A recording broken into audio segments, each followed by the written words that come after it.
Hi everyone, welcome back for another tutorial. In this tutorial I want to show you how you can be creative at home. So this is not best time to go out and take some photos, and sometimes people just go like, what shall I do at home? Well, there's plenty to do at home. You can grab your camera, a couple of bottles, and take some photos, and this is exactly what I'm showing you. So hopefully I can inspire you to do something with your photography, and just don't stay at home and do nothing. And obviously after you take your photographs you want to do something with them. So as you can see, I've got a couple of photos here that I took at home, and I want to focus on one image. So let's process this image, and hopefully this will inspire you to process this photo and create similar photos, or maybe not, it's up to you. But hopefully it will inspire you to stay home and stay safe. So at the moment we've got, as it is, we've got, let's see, the white balance, let's see, lens correction is done,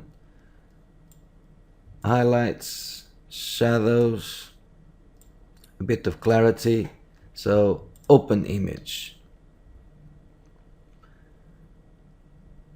So now that we have the image here, there's something really wrong with this image, and it's not straight.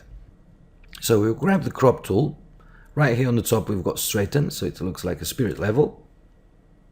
I'll click and drag, and should be straight now.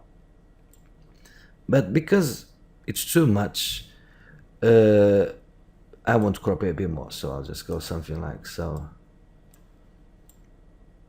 And something like this. I think it looks quite cool. Let's bring it down a touch. There you go.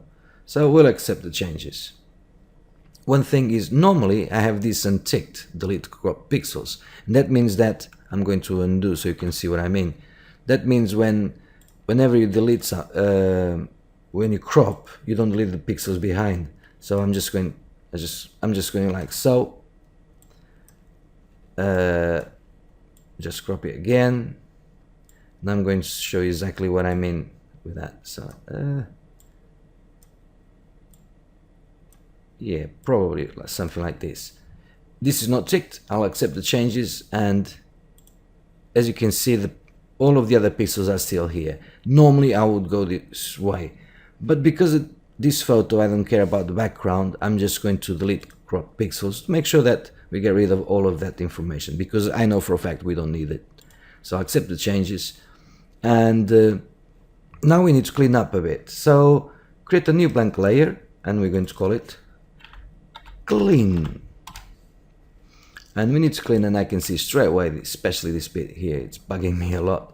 So I'm just going to grab my clone stamp tool, and I'm going to put the flow at around 90 something percent or 90%, and I'm just going to sample and clean up this area right here.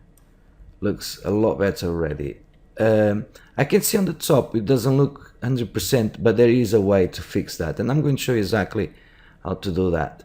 So first thing I want to do is I want to come here and select the rectangular marquee tool, and I want just to drag up to that line, so something like so. So because we have the top selection selected, anything we do, it will be contained within that selection. So I want to come here into adjustment layers, and I'm going to levels, and as you can see right here, created a mask based on levels. So we have these three eyedroppers. One is for black, 50% gray, and or mid-tones, and white. So I'm going to select the white, and I'm going to come here on the top, and bam, just one click and fix that white background, and now it looks really nice. Let me see over here. Yeah, there you go, that's cool. And I want to also just darken slightly the bottom part of the image. To do that, if I click and hold Command or Control and click on the thumbnail, so I'm going to hold Control because I'm using a PC. If you're using a Mac, hold Command, and as you can see, the cursor changes. So when I click, it loads that as a selection, So obviously, the moment in time we have the top selected, so we need to invert that. So Command Shift or I, or Control Shift I, or you can go to Select, Inverse. And we're going to add some levels again. So you can come here and just something like so. So as you can see, just create a bit more separation. I think it looks cooler, but obviously it's affecting the entire image, so that's not cool. And I just saw a spot here, and we will fix that in a second. So selecting the layer mask with paintbrush, we can just brush away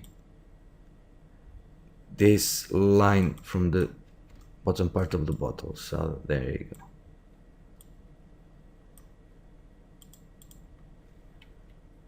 So let's see, is it affecting? Yeah, this one here it's affecting as well. So there we go. We got rid of the line, and there you go. That's cool. That's cool. So now we have a few things that I can see on the table. So I'm just going back to my clean layer, and I'm just going to select my clone stamp tool, and I can see even the crop wasn't right. So let's come here and just get this done, fixed. Another thing you can do is actually you can come here and just paint this basically. So if we want to paint that, we can, and actually I'm going to do that. I'm going to come here and sample the area, and I'm just going to make my brush nice and hard. Come here, holding Shift gives me a straight line, and I'll just brush it in like so. I'm using my mouse, but use your Wacom tablet. Sometimes I'm a bit lazy, to be honest. I'm just going to make my brush just a bit softer and make it a bit bigger. So just brushing in. What I'm doing is I'm actually holding Shift, so it gives me a straight line, but as I'm clicking, you can't tell that it's a true straight line. So it follows nicely the roundness of the bottle.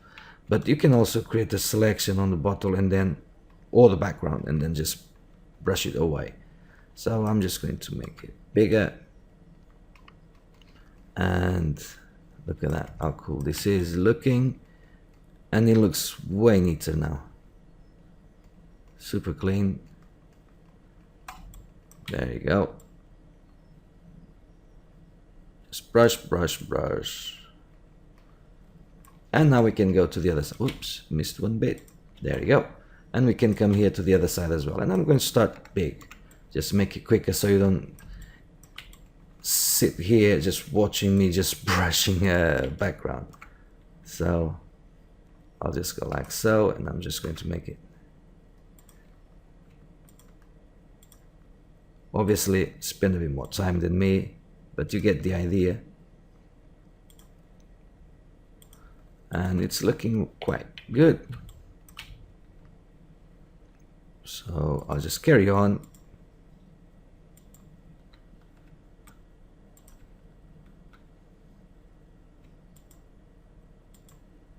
Like brush, click, brush, click. And up here, let's bring it down a touch.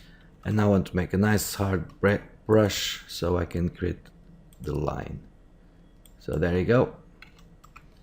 And as you can see, oh, another thing, you see this looks jaggedy, these edges. This is the spacing of the brush. So when you come here to the brush panel, you see the spacing.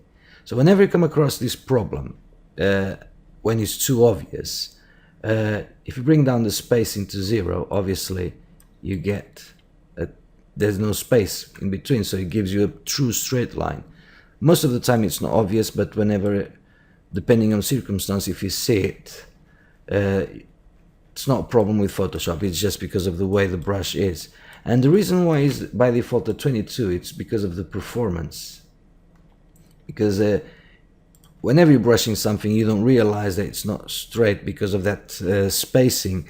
But to use the brush tool, it actually needs a bit of graphics power and also processing power. And when you work with big, massive images, you'll get to one point it will slow down your machine if you are working with zero spacing. This is why it's normally at 22. So I think that's pretty cool as it is. So now I want just to brighten up this bottom area. So I'll just grab new adjustment layer. So in this case, I'm going for curves.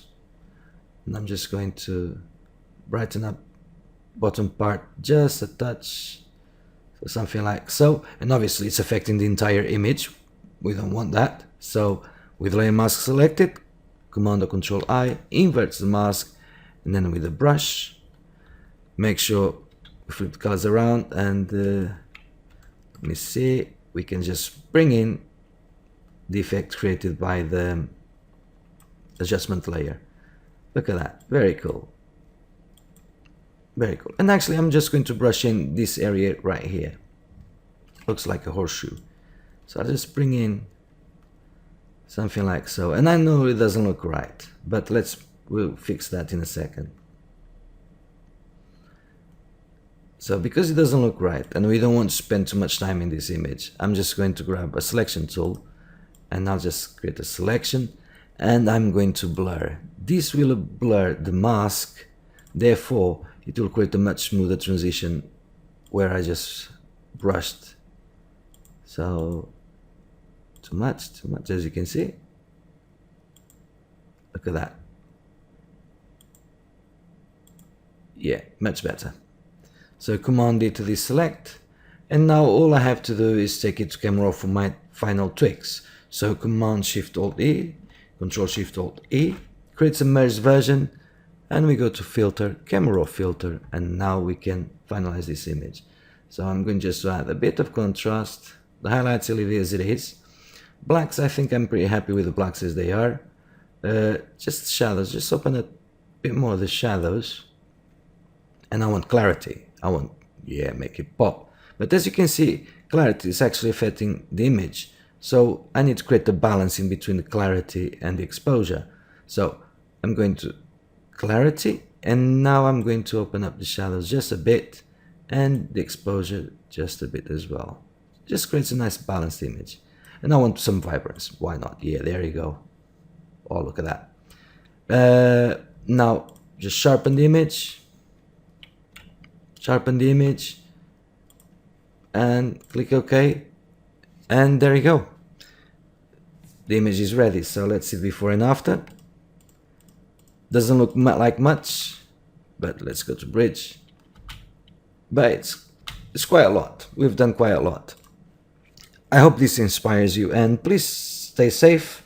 Make sure you, your family, friends, everyone are safe, and whenever you're bored, share my videos. Why not? Share with family, friends, and even with those you don't know. I hope you enjoyed this tutorial. Don't forget to subscribe. Thanks for watching, and I'll see you next time. Bye for now.